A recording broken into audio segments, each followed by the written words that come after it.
தமிழக தேர்தலில் கூட்டணி அமைக்கும் பட்சத்தில் திமுகவுக்கு வெற்றி வாய்ப்பு கூடுதலாக இருப்பதாக மக்கள் ஆய்வு கருத்து கணிப்பில் தெரிவிக்கப்பட்டுள்ளது. 2016 சட்டப்பேரவை தேர்தல் குறித்த கருத்து கணிப்பு முடிவுகளை சென்னை லயோலா கல்லூரி முன்னாள் பேராசிரியர் ராஜநாயகம் தலைமையிலான மக்கள் ஆய்வு அமைப்பு இன்று வெளியிட்டது.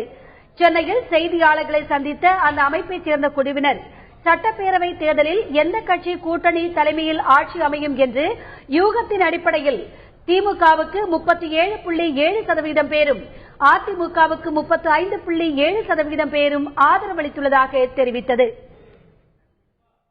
எனினும் கூட்டணி குறித்து எந்த முடிவும் எட்டப்படாத இன்றைய நிலையில் எந்த கட்சிக்கு வாக்களிப்பீர் என்ற அடிப்படையில் அதிமுக திமுகவுக்கு சம அளவில் வெற்றி வாய்ப்பு உள்ளதாக கருத்து கணிப்பில் கூறப்பட்டுள்ளது. தற்போதைய அரசியல் சூழலின் பின்னணியில் கூட்டணிகள் குறித்து எந்த முடிவும் எட்டப்படா நிலையில் இன்று வாக்களிப்பதாக இருந்தால் அதிமுகவும் திமுகவும் ஏறத்தாழ சமமான ஆதரவை பெறுகின்றன.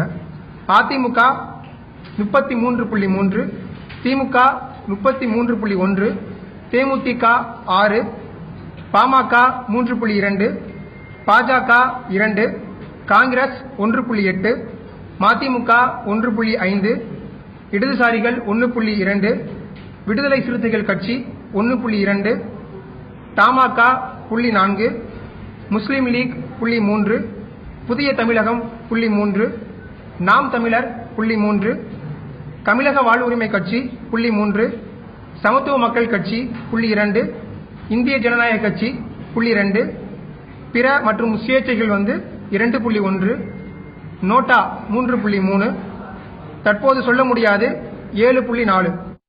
அதிமுக அரசு செயல்படுத்தியுள்ள திட்டங்களில் விலையில்லா மின்விசிறி, கிரைண்டர் திட்டம் அதிகபட்ச மக்களால் வரவேற்கப்பட்ட திட்டமாக அதில் தெரிவிக்கப்பட்டுள்ளது.